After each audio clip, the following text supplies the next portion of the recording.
This was Donald Trump's worst week as president, and no doubt the worst week of his life. The second worst thing a businessman or a politician can hear is, your accountant has immunity. The worst thing is, you're under arrest. And that is usually the next thing that happens to you when your accountant gets immunity. And that's what we discovered today about Donald Trump. His accountant has immunity. Allen Weisselberg was Donald Trump's father's accountant, and then Donald Trump's accountant, and now has the title of Chief Financial Officer of the Trump Organization. Allen Weisselberg knows more about Donald Trump than all of Donald Trump's wives combined, and his children. Allen Weisselberg knows about every dollar of Donald Trump's income, and he knows what Donald Trump has done with every one of those dollars. Allen Weisselberg knows what has happened to every dollar that has come into any one of the many Trump businesses. Allen Weisselberg knows exactly how much federal tax and state tax those businesses have paid, how much federal tax and state tax Donald Trump has paid, and how much taxation those companies and Donald Trump have illegally failed to pay, if any. And now we know, at the end of Trump's worst week, that Allen Weisselberg has immunity from prosecution in exchange for telling the truth about Donald Trump and his businesses and his illegal payoffs to women during the presidential campaign, and who knows what else. It was already Trump's worst week before we discovered the president's accountant has immunity. Donald Trump has had many bad weeks as president, beginning with the first, when he was greeted with the most massive worldwide inauguration protests we have ever seen. But this was the week that changed everything, because this was not just the week when the president's men were being found guilty in federal court and pleading guilty in another federal court and grabbing immunity deals in exchange for telling the FBI everything they know about Donald Trump. This was, much more importantly, impeachment week. This was the week when everyone began talking about impeachment. And when I say everyone, I mean everyone from me to Fox News and Donald Trump. If the Democrats take back power, do you believe they will try to impeach you? Well, you know, I guess it says something like high crimes and all. I don't know how you can impeach somebody who's done a great job.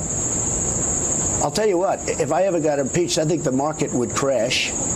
I think everybody would be very poor, because without this thinking, you would see numbers that you wouldn't believe in reverse. The week began with political TV's strangest character saying this in defense of the President of the United States. Truth is truth. I don't mean to go like... No, it isn't truth. Truth isn't truth. When Rudy Giuliani and Donald Trump, the Ghostbusters of political commentary, say things like that, the world worries. The world worries that the minority of American voters who made Donald Trump president are out there obediently nodding their heads and chanting, truth isn't truth. But they're not. Not all of them. The propaganda isn't working. And we discovered that in an extraordinary interview that one enthusiastic Trump supporter gave to Fox News after she voted guilty on all 18 counts against Paul Manafort. Paula Duncan says she voted for Donald Trump, and she would still vote for Donald Trump again after being firmly convinced beyond a reasonable doubt by Robert Mueller's team of prosecutors that Donald Trump's campaign chairman, Paul Manafort, was guilty of everything they charged him with. She explained that Paul Manafort got a hung jury on some of the counts only because there was one juror who refused to vote guilty. On the undecided counts, the vote was 11 guilties, 1 not guilty on every one of them. That's how close Paul Manafort came to being convicted on all 18 counts, the way that Trump supporter Paula Duncan wanted him to be convicted. And tonight, Paula Duncan is the most important voice standing between President Trump and a pardon for Paul Manafort. How would you feel if the president pardoned Paul Manafort? I feel it would be a grave mistake for President Trump to pardon Paul Manafort. Why? Justice was done. The evidence was there. And that's where it should stop. Donald Trump has to listen to that. A Trump voter, a strong Trump supporter still, who is ready to vote for Donald Trump again, is telling the President of the United States not to pardon Paul Manafort because she studied the evidence in the Manafort case and decided Paul Manafort was guilty of everything. Everything.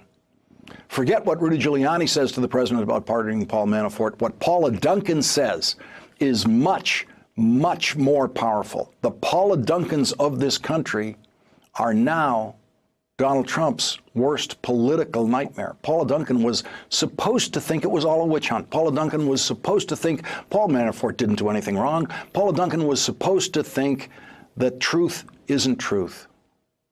But the brainwashing didn't work. Donald Trump and Rudy Giuliani pumped all of those messages into the propaganda fog that was supposed to make Trump supporters unable to see the truth. It didn't work. Paula Duncan took an oath to put aside any sympathies or biases that she might have and evaluate the evidence placed before her, and that is exactly what she did. And so Donald Trump has to worry tonight how many Paula Duncans are there in his loyal base. Of all those people who say that after all of this, they would still vote for Donald Trump again, how many of them will change their minds if they are presented with evidence beyond a reasonable doubt that Donald Trump committed crimes? The Paula Duncans out there have the future of Donald Trump's presidency in their hands now.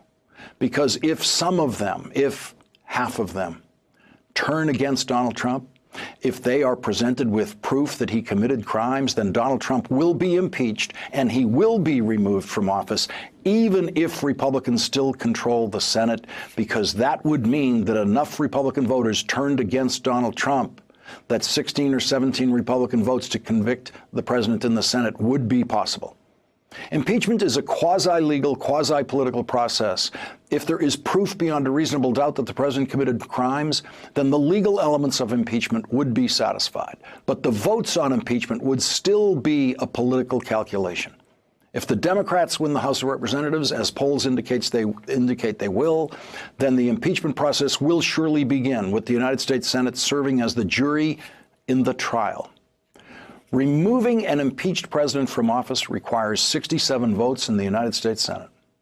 When senators cast those votes in Bill Clinton's impeachment trial, they all checked the polling on impeachment in their states, every one of them. Tonight, the polls have very bad news for the president. 60% agree with Trump supporter Paula Duncan that the president should not pardon Paul Manafort. 62% say the president should not pardon Michael Cohen. 66% think it should be legally permissible for sitting presidents to be formally charged with a crime. And here is the most frightening response in this poll released today, which included this question: should Congress begin impeachment proceedings to remove President Trump from office? Right now, tonight, it's a tie, 42-42. And there is only one direction that poll question is going to go. The more we hear from Michael Cohen and from all of the friends and business associates of Donald Trump who now have immunity, the more ready the country will be for impeachment. In his column today in the Rupert Murdoch-owned New York Post, frequent Trump apologist Rich Lowry said, "If it wasn't obvious before, it should be now. President Trump is in an impeachment fight. That won't happen unless Democrats take the House and do so with a healthy margin in the fall. But Michael Cohen's statement that he committed campaign finance violations at the behest of Trump makes it that much more likely Democrats will impeach him once they have the power and the votes to do it. So long as he has the vast majority of his party with him, he has a break against a removal vote in the Senate." That's from a conservative Republican writer on the editorial page of Rupert Murdoch's newspaper Today, the Friday of Trump's worst week, impeachment week. So long as he has the vast majority of his party with him, he has a break against a removal vote in the Senate. And that's true. And that's why it's all up to Paula Duncan and Trump supporters like Paula Duncan. If Donald Trump loses Paula Duncan and supporters like her, he will lose his presidency. And when Paula Duncan voted guilty on all 18 counts against Paul Manafort and then came out and publicly said she opposes a pardon for Paul Manafort, Donald Trump discovered that no, he cannot shoot someone on Fifth Avenue and get away with it with all of his supporters. Because Trump supporters like Paula Duncan still know truth is truth. Thanks for checking out our YouTube channel. Subscribe by clicking on the button below for more from The Last Word and the rest of MSNBC.